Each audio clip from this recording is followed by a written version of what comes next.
అందరికీ శుభోదయం అండి. సమ్మర్ వచ్చిందంటేనే మామిడికాయలు రావడం మొదలవుతాయి.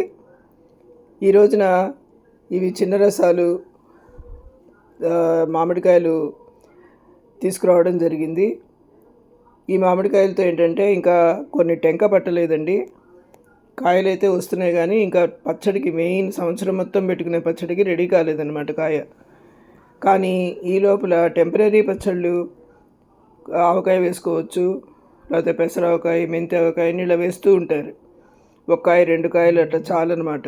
అది ఒక 10 రోజులు 15 రోజులు వస్తుంది. అంతకన్నా ఎక్కువ బాగుండదు పచ్చడి, ఎందుకంటే టెంక పట్టలేదు కాబట్టి. అందువల్ల నేను ఒక 2 కాయలు తీసుకున్నానండి. తీసుకుని ఇది కట్ చేస్తే లోపల జీడి ఉందన్నమాట. ఆ జీడి తీసేసి చక్కగా ముక్కలు తరిగి పక్కన పెట్టుకోవాలి. ఇప్పుడు ఒక ఐరన్ భాండీలో వేడి చేసి, ఆ వేడెక్కిన తర్వాత ఈ పెసరపప్పు 3/4 గ్లాసు పెసరపప్పు తీసుకున్నానండి. చక్కగా ఎండలో ఎండబెట్టినట్టుగా దీన్ని కాస్త వేయించుకోవాలన్నమాట. మామూలుగా బాగా ఎండగా ఉంటే ఒక ప్లేట్లో ఈ పెసరపప్పు పోసి ఎండబెట్టేస్తారు. ఒక 3-4 గంటలు ఎండిన తర్వాత బాగా వేడిగా అయిపోతుంది కదండి. అది చల్లారిన తర్వాత గ్రైండ్ చేసి పొడి చేసుకుంటారు. ఇప్పుడు మనకి అంత ఎండ అది అంతగా లేదు. అందువల్ల తర్వాత ఈ వేయించిన టేస్ట్ కూడా చాలా బాగుంటుంది. అలా డైరెక్ట్గా ఎండబెట్టి గ్రైండ్ చేసిన దానికి, ఇలా ఒకవైపు వేయించిన దానికి చాలా టేస్ట్ చాలా బాగుంటుంది అన్నమాట ఇది వేయించిన పెసరపప్పు. అందువల్ల నేను ఎప్పుడు ఇలాగ వేయిస్తాను. ఓ 2-3 మినిట్స్ వేయించిన తర్వాత చల్లారిపోతుంది కదా. చల్లారిపోయిన తర్వాత కొంచెం గ్రైండ్ చేసేసుకోవాలి. అది కూడా బాగా జల్లించి మళ్ళీ గ్రైండ్ చేసి అట్లా చేయాల్సిన అవసరం లేదండి. ఆ పిండి కూడా కొంచెం బరకగా ఉంటే చాలా బాగుంటుందన్నమాట. ఎందుకంటే మరీ మెత్తగా చేసేస్తే ఏంటంటే పేస్ట్ లాగా అయిపోయి ఆవకాయ పిండి కూడా మన పేస్ట్ లాగా అయిపోతుంది అనమాట. శుద్ధలాగా అయిపోయిందంటారు చూడండి, అలా అవుతుంది. కొంచెం బరకగా ఉంటే అది కొంచెం కరకరలాడుతున్నట్టుగా అలా ఉండి మళ్ళీ నానిన తర్వాత మెత్తబడిపోతుంది ఆ పిండి. కానీ రవ్వగా ఉంటుందన్నమాట. కొంచెం రవ్వలాగా అట్లా ఉంటుంది. ఆ టెక్స్చర్లో చాలా బాగుంటుంది ఆవకాయ పిండి. అందువల్ల నేను కొంచెం బరకగానే తీస్తానన్నమాట. ఈ విధంగా పెసరపప్పు వేయించి చల్లారిన తర్వాత అది పిండి చేసి పెట్టుకుని, ఈ ముక్కలు, ఈ పిండి, కారం, ఉప్పు ఏంటంటే ఈ క్వాంటిటీకి తగ్గట్టుగా వేసుకోవడమేనండి. దీనికి ఏం మెజర్మెంట్స్ ఉండవు. మెయిన్ పచ్చడి పెట్టినట్టుగా మనకి అలా మెజర్మెంట్స్ ఏమి ఉండవు అనమాట. కాకపోతే నేను అన్నిటికన్నా పెసరపిండి ఎక్కువ వేస్తాను. ఎందుకంటే పిండి రావడానికి ముక్క ప్లస్ కొంచెం పిండి ఉండాలి కదా. ఈ పెసరపిండి ఏంటంటే ఎక్కువ పట్టినా అది చాలా రుచిగా ఉంటుంది. మామిడి పులుపు కూడా దానికి వచ్చి చాలా టేస్టీగా ఉంటుందన్నమాట. అందువల్ల నేను 3/4 గ్లాసు పిండి వేశాను. 1 కప్పు కారం, అందులో కొంచెంగా మెంతులు, తర్వాత ఉప్పు కూడా అవసరానికి తగ్గట్టుగా వేసుకోవాలండి. ఇందులో ఎక్కువ పట్టదు ఉప్పు. అందువల్ల చూసి వేసుకుని ఇక అవసరమైతే కలుపుకోవచ్చు, లేకపోతే లేదు. అందుకని ముందరే ఎక్కువ వేసేసుకోకూడదు. ఇప్పుడు ఇలా కాయ తరిగినప్పుడు ఇది 1 కాయ ముక్కలండి, 4 ముక్కలైంది కదా. దీన్ని మళ్ళీ సన్నగా మనం ముక్కలు తరుక్కోవాలి. జీడి వచ్చింది చూసారుగా.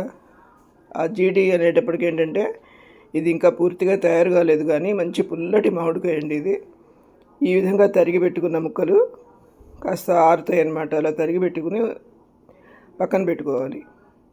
ఇప్పుడు ఈ గ్రైండ్ చేసిన పిండి వస్తుంది కదా, ఆ పిండిలో ఈ ఉప్పు, కారం, కొంచెం మెంతులు అవి కలిపేసేసుకుని ఈ ముక్కలు కూడా అందులో వేసేసుకోవాలి.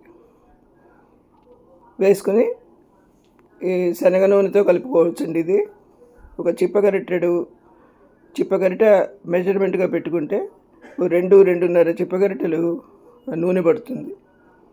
ఆ నూనె ఫైనల్గా దానిలో వేసి కలిపేసుకుని మూత పెట్టి కూడా వినండి. ఒక రోజు గడిచిన తర్వాత చక్కగా నూనె అంతా కూడా నిగనిగలాడుతూ పైకి ఇలా వచ్చి పచ్చడి కూడా ఈ మామిడి పులుపు తెలుస్తుంది మనకి. పచ్చడి కూడా చాలా చాలా బాగుంటుందండి. తెలిసిన వాళ్ళు ఎలాగో చేసుకుంటారు. ఈ ప్రొసీజర్ తెలియని వాళ్ళు ఎక్కడైనా మామిడికాయలు అవైలబుల్గా ఉండి వాళ్ళు చూసుకోవాల్సిందల్లా కొంచెం పుల్లగా ఉందా లేదా అని చూసుకోవాలంతే.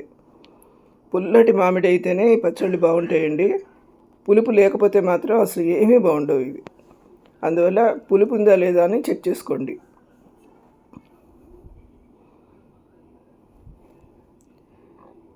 ఇప్పుడు అన్నీ సిద్ధంగా ఉన్నాయండి. ఈ పిండి కూడా గ్రైండ్ చేసేసానమాట.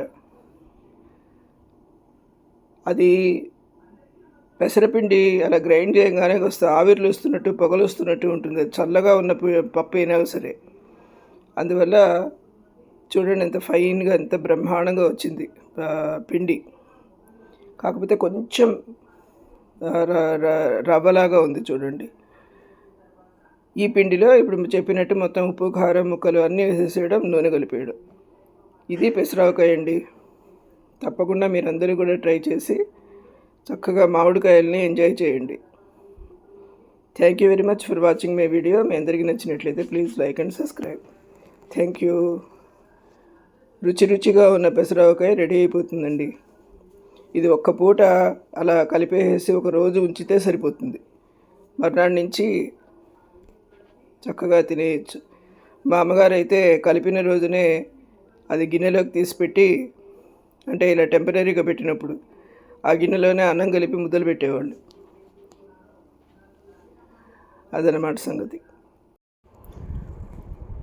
ఈ మామిడికాయ ముక్కల్లో ఉప్పు కారం కలిపి ఆవపిండి కలిపితే మామూలు ఆవకాయ, అదే పెసరపిండి కలిపితే పెసరవకాయ, మెంతిపిండి కలిపితే మెంతి ఆవకాయ, అదే నువ్వు పిండి కలిపితే నువ్వు ఆవకాయ.